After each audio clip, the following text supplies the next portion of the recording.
You'll be delighted to know that there is an arms race taking place right now to get access to your brain. And it seems like Elon Musk is leading this arms race. He is working overtime to figure out a way to drill a hole in your skull and get his tentacles reaching into your very imagination itself. Yes, that's right. Elon Musk has just installed his Neuralink in the first human subject. So what I'm going to do today is explore some of the possible future outcomes that this event may lead to. Perhaps you may think it's not that big of a deal, but I want you to consider how big of a deal the iPhone was. I'm sure your grandparents found it strange that you spent all your time staring at this thing in your hand instead of going outside. And that just shows you the power that this new technology has had on our generations. And sadly for us, we might be entering into the boomer stage of our life cycle. It was fun being a millennial, a zoomer, and being the butt of all the jokes, being the new kids who are addicted to these new things, the phones. We probably thought to ourselves, it can't get much worse than this. We nearly took pride in how screwed up we were. But now we might see how the next generations are going to outplay us. They won't be addicted to a phone in their hand. They will be merged with a machine in their mind. So let us dive into Neuralink and what it means for the psychology of the future. And at the end, of course, I'll wax philosophical and make some elaborate speculations about what all this might mean and where we are going. I made a video a couple of months back about why artificial intelligence is starting to get terrifying, mainly because it is now being used in analytics to be able to break down people's brainwaves and accurately replicate what people's brains are thinking. And we get an interesting character like Elon Musk saying to us that he's going to buy Twitter to support all our freedom. And then he's also building Neuralink, which seems to be the ultimate expression of this attempt to cross the brain technology barrier. You see, technology interacts with our brains from a distance. It has to go through our eyes or our ears. We use the portals of our senses in order to communicate with technology. But Neuralink bypasses all that. Neuralink drills a hole in your skull and creates essentially a new portal, a new set of eyes, a new set of ears. We're gaining a sixth sense through Neuralink, where it interacts directly with your brain. Now, let us get into the actual nuts and bolts of this, because it is absolutely fascinating what is going on. Neuralink is doing one of these innovations in science that we look back in history and we celebrate the airplane, the rise of nukes, the rise of advanced missiles, the rise of cars, the rise of telephones. All this stuff was absolutely mind-blowing when it came about. And we're living through our own version of this. Like, this Neuralink stuff is absolutely crazy. Of course, it's not appearing in the way that we expected. We were expecting maybe a new car or something like this. It seems like some of the biggest innovations are happening with the attempts to drill holes inside of our minds. Now, what's amazing about engineering is that all steps of engineering are actually quite simple. Everything is understandable when you break it down into small enough parts. The problem, of course, is all of these parts have to go together in an incredibly complicated way, which is what makes it so dense and difficult. And so Neuralink is not esoteric. It actually has a logic to it. It's a set of procedures that make sense, that allows for Elon Musk to drill a hole in your brain and put a little machine in there that can read your thoughts. That sounds absolutely like magic. It literally is. He's calling it telepathy, which is a magical term. But it has a logic to it. And the most interesting one, of course, is how does it cross the brain technology barrier? And all it is Neuralink has this set of tiny little hair-like threads, these electrodes, that touch your brain and therefore are able to take the electricity being created by your brain and bring it into the device so it can read it. It's that simple. These tiny little threads are like little nerve endings that dangle out of this piece of technology that, you stick inside of your skull. And they are biocompatible, which means that they're not going to be rejected by your brain or cause inflammation. And it is done with a robot that is so incredibly precise that it won't damage any of your tissues. Now, this is obviously what they say. I'll let you be the first person to get this thing plugged into your fucking noggin. And so in order for you to get a Neuralink put inside of your head, it does involve you getting a surgery. That's one thing to be clear about. Now, think about this. This is going to become fascinating, you know? When you bought your phone, it was a sort of introduction for you into the new world of technology. I remember before I had a phone, I actually felt very liberated and free. I was much more of a nature boy, much more of a hippie. And then once I got a phone, it inevitably started to suck me into the internet reality and made me a little bit terminally online. And it was sort of introduction and initiation into a cult, into a new form of consciousness, because the phone gave me access to all this information that made me red-pilled, that made me see reality in a way that most normies can't see it, or maybe aren't as plugged in as me, or aren't in the spaces on the internet that I tend to be a denizen for, tend to frequent. And this is very informal. You know, you buy a phone and it's a big deal. You spend all this money and you have this thing. This Neuralink is going to become way more dramatic, because in order for you to get it, you have to go and have a surgery. And it's almost like a religious ritual of sorts, you know. It's like indoctrination into the cult. And this is not a joke, because the whole point of ritual or initiation is that afterwards you're never the same again. And there's a sort of psychological transformation that takes place. Thank you very much, Carl Jung, for teaching me these things. And this is precisely what we see happening with this Neuralink, is that you go under a general anesthetic, and they put you face down and they drill a small hole. They peel off some of your skin and then drill a small hole inside of your skull. And then they get this giant robot, which is guided by this super precision of this professional. And they stick all these electrodes in and make sure everything is working. And then they put the small device in behind your ears. And this is the signal transmitter. It's almost like a little Wi-Fi thing in the back of your head. And then then they cover it up. And then you are all of a sudden now a member of the Neuralink clan. You're initiated into the cult of the future. You have joined the age of Aquarius. Of course, that's what they're going to tell you. They're going to pat you on the back and be like, well done, you're now one of us. They're going to do some type of Star Trek hand sign and, high five you and walk you out the building. And then when you leave, they'll start cackling, rubbing their hands together. Bill Gates will pull down the mask. He was the surgeon. He'll start laughing, a booming laugh. The Antichrist himself will step out and say, ha ha ha, another child of my transhuman plan.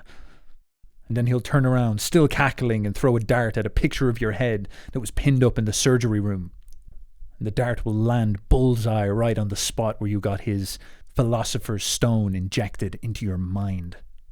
But whether we are entering the age of Aquarius or there's some type of Antichrist conspiracy at play, this is going to happen. In fact, this is happening. Only a couple of weeks ago, Elon Musk's Neuralink implanted its first device into a person. My friends, it is here. I've shown you videos before of monkeys who have had this device implanted into their brains, who are able to play ping pong without their hands. It works. It has worked on animals, and now it has been put inside man. And so we have some interesting questions we must ask ourselves about where this goes, what type of powers this will gift mankind. Well, of course, this is not happening in a vacuum. This ability to cross the skull barrier happened as far back as 2018.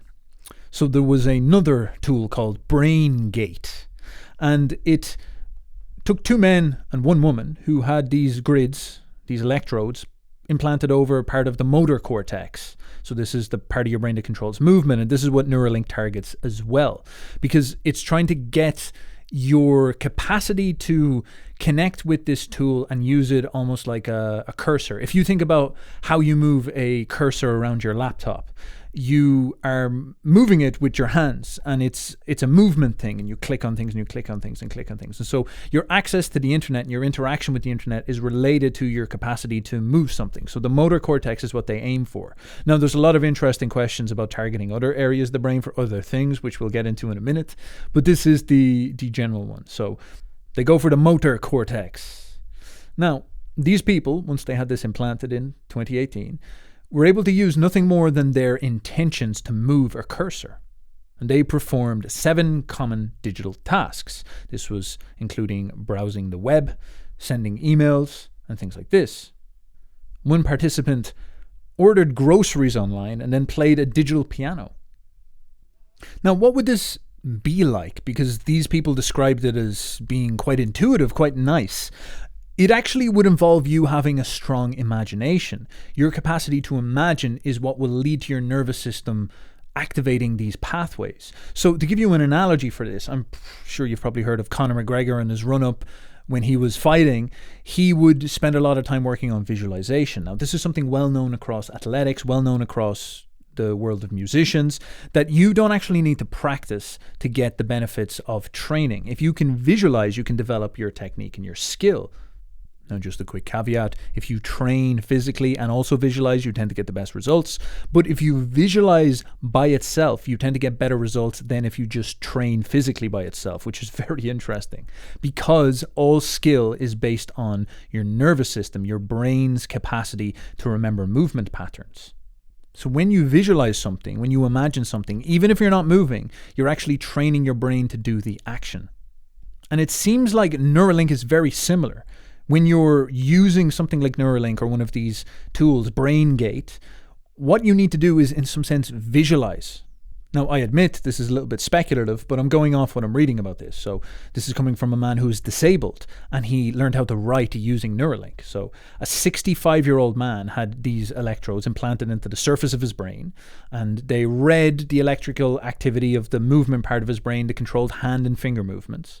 And although the man was paralyzed from the neck down, all he had to do was imagine writing letters softly with his hand, and the machine had this AI inside of it that was able to figure out the neural patterns that were going on and then translate those into writing, which they could then break down into text. So they could literally take the man's neural patterns and allow him to essentially draw letters like he was handwriting, and then it would process this handwriting and turn it into text, recognizable letters, which you could then program into the internet and communicate.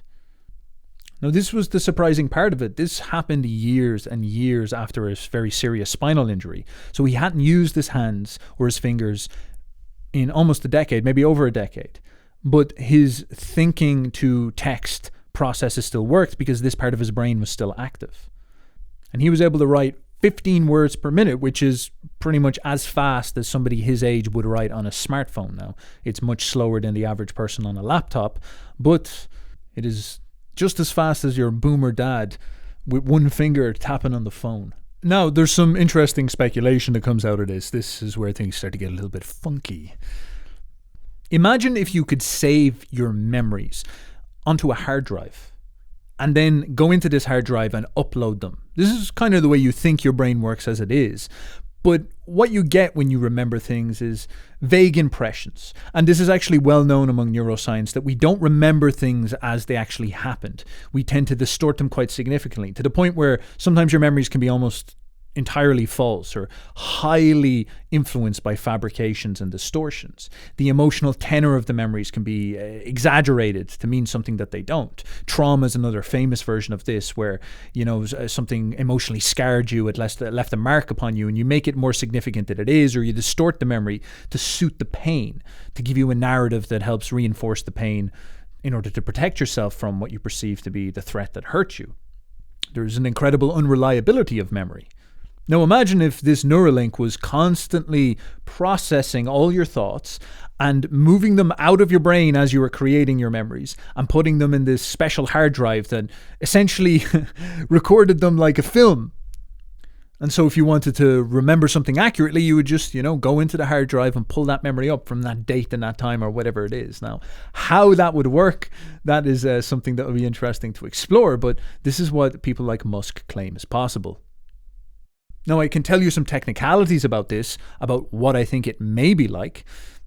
I've already spoken to you about the Pink Floyd song that the researchers trained an AI to be able to recognize the brain patterns that make up sounds, and then they could effectively replay those brain patterns as audio that vaguely matched the Pink Floyd song. It was clearly the Pink Floyd song, just a little bit muffled.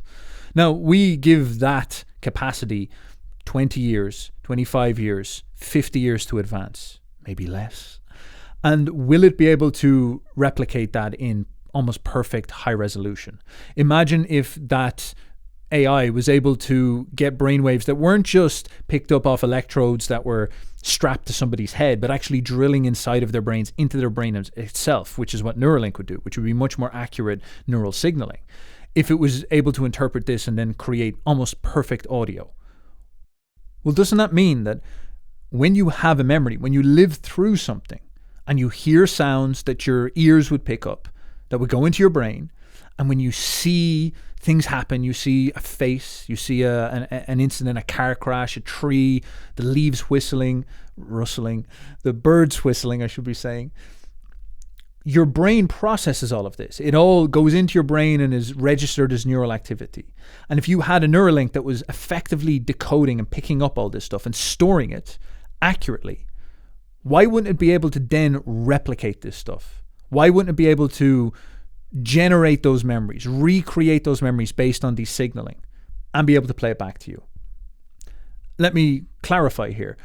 These machines can already read and decode brainwaves that represent sense experiences like audio. They can already do this, just at a low quality. If we get this up to a high enough quality, why wouldn't this Neuralink be able to give you a rendition of your own experiences with the full sense-based experience? Do you understand what this means? Or let's go even a step beyond this. Your reality is always influenced by your consciousness. This is very Carl Jung stuff right here, you know? You have an unconscious. You register many things subconsciously. In the room you're in right now, you're paying attention, staring straight forward and registering consciously what you're listening to and maybe what you're doing. Say, for example, a lot of people listen to me while they're maybe making food, or maybe they're out working, or maybe they're out walking, or they're out training or something like this. So you're focusing on a task, but there's all sorts of things happening in your surroundings that you're not focusing on that your brain is picking up. The sounds of the birds in the distance, cars going by, people speaking. Like, think about what this tool could do. If you had the Neuralink in, you could go back and listen to a certain scene or a certain situation and actually zone in into all these other details that you missed. You would be able to start to gather the unconscious aspects of things that you forgot. Because remember, your brain registers everything. You only become consciously aware of a small part of it. You focus on things because that's practical. But your brain is processing everything. To give you an example of a very interesting practical use of this, imagine if you were a spy. You could walk into a coffee shop and you could walk around and drink your coffee and stare at your coffee and look down completely. And this Neuralink inside of you would register everything that's going on. And then you could go home later and you could sit down and you could recall this memory and try to tune into the conversations that are around you and select certain parts of the conversation and amplify the noise amounts of them or something like this and listen into what people were saying. You could go back and enhance parts of your experience that you barely even registered in the moment. Now, this is speculative, but I could see stuff like this happening. I don't know why we should assume it won't. I think our generation, us millennials, us zoomers, we're getting to that point now where we're sort of becoming spiritual boomers. We've kind of grown up through the iPhone era, and we just don't assume that anything new is going to come. And this new phenomenon, the Neuralink, will be a thing for the generation younger than us. Or maybe 2 generations, but nonetheless, it will happen, and all the kids will be doing it, and we'll all be walking around like idiot boomers saying that, like, what are they doing? This is a silly thing. What is going on? Until it takes over the whole world. And there's also a competitive side of this as well, an Ubermensch question, because at what point do we see a singularity of power happen here? The first people to get the Neuralink and get it advanced enough, are they not going to become essentially a separate species of man with enhanced memory capacities, with the ability to interact with computers rapidly in the moment, with the ability to, memorize things and hear things that other people can't hear? They'll have like a 6th super sense. In some sense, this will be like Jung's man of the Aquarius, the age of the Aquarius, the men who take the Philosopher's Stone on board and plug these capacities into themselves and develop a new conscience. This will be the conscience of the future, the man and technology. This is an idea, by the way, that I'm going to have to expand on more because I've been thinking about it a lot. But think about the revolution in mind that has been taking place over the course of the last couple of ions. Like Nietzsche talking about the revolution in morals. We lived in prehistory where we didn't have a conscience, did we? We were savage primal beasts who lived at one with nature and allowed our instincts to explode out through us. We lived a very symbolic, instinctive life. We didn't really have this jaded Socratic or Ecclesiastes self-conception, overthinking. We didn't really have that moral consciousness. Then Zarathustra comes along and induces a conscience in us and tells us to move away from ritual and instinct towards the moral war within our minds. The Jews take this on board, and this eventually leads to Christianity, which makes its way into Rome and whooshes out the old instinctive pagan religion and induces into Europe this moral conscience. And we go through the ion of Christ, the ion of the morality, the ion of the wrestling with the mind. And in Nietzsche, we come across the first prophet to announce the end of this conscience. This 2,000 years of wrestling with the conscience has come to its conclusion. Zarathustra shows up once again to announce this. But the declaration is bizarre. Many people read it as returning back to ancient Rome or something like this, or the pagan ways. But what if it is a further progression in conscience? What if it means the next step for us is a further augmentation of our minds? We went from being instinctive to developing this institution we call the moral conscience. This is what Christ was aligning us with, as Jung pointed out in Ion. And now, entering into the age of Aquarius, the next Ion, the next era, our conscience becomes more advanced. It is the next step to our mind. Our conscience is technological. We're getting these implants put into our brains, and it's going to augment our brains and attach us to superintelligences. It's going to align us with artificial intelligence, and all of a sudden now we'll have this voice in our head that is not necessarily God, but it is Skynet, and the powers it gives us will move us beyond our old way that our brains worked. We'll have new institutions and new forces inside of ourselves. This will be the conscience of the future. And perhaps you're mad. You'll say, God fucking damn you, Steph. This is transhumanism. This is the Antichrist. Well, look, in fairness, it probably is. I'm not going to say no to what you're saying there. But this seems like there's inevitability to it. We've already started to adopt these phones. We've already started to plug ourselves into the computer. The most significant trend I see from the last 25 years is not anything more than the fact that mankind has been consumed by tech. That there was a sort of incapacity for us to resist the overwhelming power of technology, of these various hardware tools that have inserted themselves into our lives and absolutely revolutionized every aspect of our lives, down to our sexual relations, up to our conception of self and our culture itself. This incapacity to resist sort of reminds me of Christianity, the way Christianity just swarmed over Rome, swarmed over Europe, is because it was an idea whose time has come, as they'd say, for good or for bad. It seems like the moral doctrine of God, the God of the conscience, was what was necessary for a super civilization, the civilization that we exist in now. And so, has technology taken this new place? Is technology displaying this overwhelming force for precisely the same reasons? It is too powerful. It's an era that we cannot resist. This is the time, the zeitgeist that we are in. And let's take a Nietzschean slant at this. Another very interesting idea about the future. Something about Nietzsche's Übermensch that people often don't mention is Nietzsche would look at slave morality as having a lot of value. He would say that slave morality gave us depth. The Jews becoming enslaved forced them to become psychological, which actually drove them to become creative and to create the moral prophecy that laid the foundation for Christianity. And the Christianization of Europe certainly maybe stole the Europeans' pagan powers from them. It took these blonde beasts of prey that lived up in northern Germany in the forests, and it stuck them inside monasteries where they hunched over, staring at Jewish fairy tales, with their head in their hands, screaming, "Why am I so evil? What is wrong with me? Life is so terrible." Yes, it may have done this. It may have robbed us of our natural muscular beauty and vital power. And indeed, maybe we need that back. But despite the fact that it stole this from us, it also gave us very powerful gifts. Nietzsche would often point out that only through the monasteries and the Christian university system and the united consciousness that came out of Christianity, almost like Christianity was this giant brain, this nervous system that spread out into Europe and connected all the European intellectual minds together, and this focus on the one God, the one truth, this monotheism that united all of our conscience towards this idea of reality and objective truth. It was only through all these forces that came together could we see the rise of science in the way that it did. And of course, this science itself is what led to European supremacy over the whole world.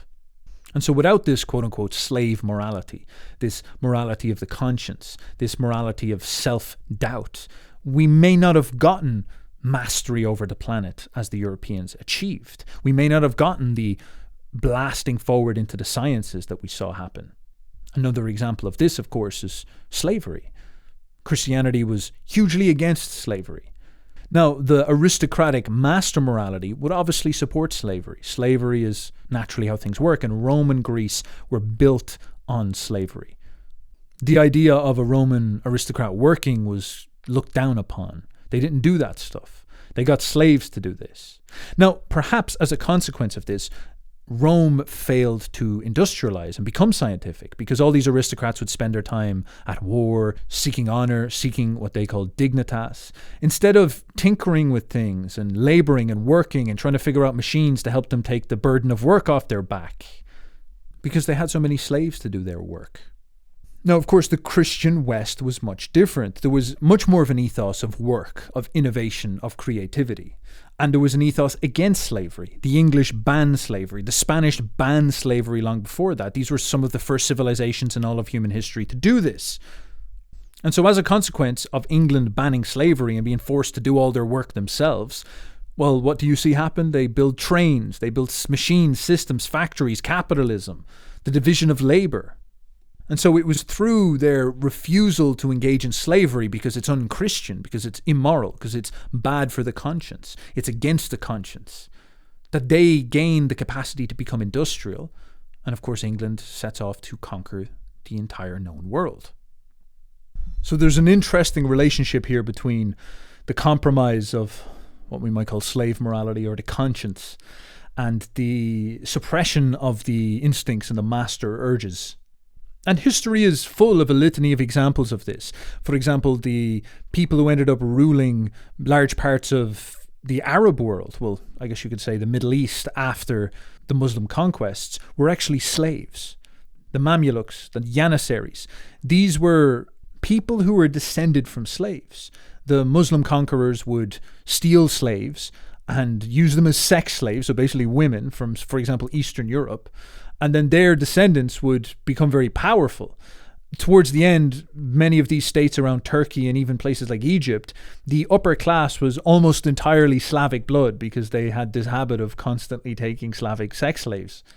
And the Janissaries were like this as well. Oftentimes the Janissaries were castrated and told to guard the sex harems of these Muslim conquerors, these Muslim masters. And many of these Janissaries would end up gaining positions of power because they'd be intimately involved in the court. They would be the slave guardians of the king. And then, for example, if the king died, they could actually lock down the state and stuff like this. So the world is very weird. You can be a slave and transform into a conqueror, into a master. The compromises of slavery, the restrictions, actually can give you power in interesting ways. And I say all this because there's a very weird possibility here where the disabled may become the Übermensch. God damn, that statement's not going to do me any favors. But consider this, that the people who will embrace Neuralink first are going to be people with defects, are going to be damaged people. People who had spinal injuries, people who may have had issues with mental problems or something like this. These are going to be the people that Neuralink will have to present itself to first because that's what's going to look good. I don't think Musk is going to do very well if he says implant this into your brain so you can gain Iron Man powers over all of mankind, although maybe some billionaires would buy it for this reason. But in order to get passed by the FDA, you have to present it as something that heals the sick. You have to present it as a boon for mankind. How to help people who are paralyzed from the neck down. And so there's a possibility here that the most enslaved people, enslaved by the damage of biology itself, the tyranny of reality itself, may be some of the first people to gain these intellectual powers, to step into this new era of the Aquarian conscience. And God knows what they might achieve with this.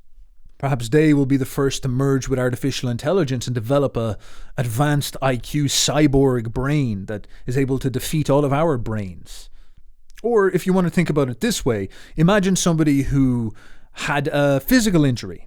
You know, they got lost their arm in a war or something like this, a defective, damaged person. And they go and they get this Neuralink so that they can create a bionic arm, because Neuralink is actually able to do this. It can reconnect your brain with robotic limbs. And so the first person to literally turn into a Terminator robot might be somebody who loses all their limbs in some far-off war, some veteran who says, to hell with it, give me the Iron Man arm. And this might become the first super warrior, the first invincible man. Replaces large parts of his body with technology. He becomes Darth Vader. And he gains this only because he's willing to make the sacrifice, only because of his wounds, of his slavery, of his disadvantage. Can he have the ability to transform into something never seen before? But I don't know. Perhaps it's a little bit of a nerd fantasy. Perhaps the only destiny we really have is a Ted Kaczynski collapse. Everything crumbles, and it's the rise of physical prowess once again. The future rulers will not be Jeff Bezos in an Iron Man suit floating above your bug city where you're forced to eat vegan sandwiches. No, it'll be the return of the noble Goths coming to cleanse Rome from its decadence. But I'll leave it up to you to make your judgments. What I can tell you is that while we're on this current trajectory, I would expect to see the further integration between man and technology. We are already bound to our phones. We are already developing consciousness that is married to the memetics that we consume. You'd be astounded about how much of your decisions and identity and worldview are fundamentally connected to where you get your media from. You don't have as much free will as you like to think. Think of this in the most simplest way possible. Take diet. I showed up to my parents' house one time and I told my dad that I was trying out veganism, and he froze. It was like a coming out moment of some sort, and he said, sit down. And I was like, what? And he went and he pulled out a big steak and he cooked me a steak and basically forced me to eat it. No son of his was going to, be a vegan. Now, of course, I was getting into veganism because it was a big thing at the time. I was very young and I wanted to try new things out. Now, of course, Dad's circles would have come from the 1980s, the time of real men, where real men ate burgers and ate barbecues. And the image that would have been projected into his mind by Hollywood, by media, the ideal of masculinity that he would have seen in his mind was the man who just grills beer and barbecues. Yet in the last 5 years, I've gotten red-pilled on the diet question. I've come across Paul Saladino, Ray Peat, various other diet gurus, and have become very meat positive, let me put it this way. I even have my suspicions that there might be bad actors in this world trying to get us to stop eating meat. And interestingly, I've come home recently now to see my dad, and because the television is now telling him that meat is evil, it's causing the death of the climate, it's causing heart disease, it's causing all these terrible things, now my dad is the one who is trying to avoid red meat. The media has changed both our minds. I find myself now arguing the opposite argument with him. I'm telling him to eat more red meat, he's telling me to eat more vegetables. Our relationship with media, with memes, is fundamental. Technology and consciousness are not as separate as we like to think. And Neuralink is just cutting out the middleman, which is the need to have all this stuff displayed on screens and various things like this. No, instead, we're going to go straight inside your brain and make all this happen faster, more intimately, and more intense. And within your mind, you may have had the voice of the conscience, the voice in your head that stands accountable to Jesus Christ. But now you will have a new voice. This Neuralink is going to have a living algorithm inside of it that talks back to you, that arranges things intelligently and presents them to you. This is going to be the beginning of a new type of man. So let's see how this plays out, my friends. And lastly, to end with some practical suggestions, your ability to adapt to this new scenario is what is going to determine your success. Say if you wanted to become a writer and you thought the best thing that you should do is go and write an old book. Deal with that old format of media, which nobody really reads, especially from new writers. You're making a grave mistake. It'd be much smarter for you to go and try to compartmentalize your ideas into social media posts or perhaps even TikTok videos so that you can present them in an intelligent way, adapted to our zeitgeist. And you'll find that the people who figure out how to adapt to the rapidly changing world of modern technology and modern media are the ones who get their ideas out there, the ones who make wealth from these new innovations, the ones who win instead of being victims to the times. And of course, this is what I work with people on in my storytelling programs. So if you're interested in learning how I adapt to the modern times and how I could teach you to make sure you're adapting correctly and getting the most out of these tools, I recommend you check those out. You can book a call down below and we'll take a look at your situation and how you could tackle this world for yourself.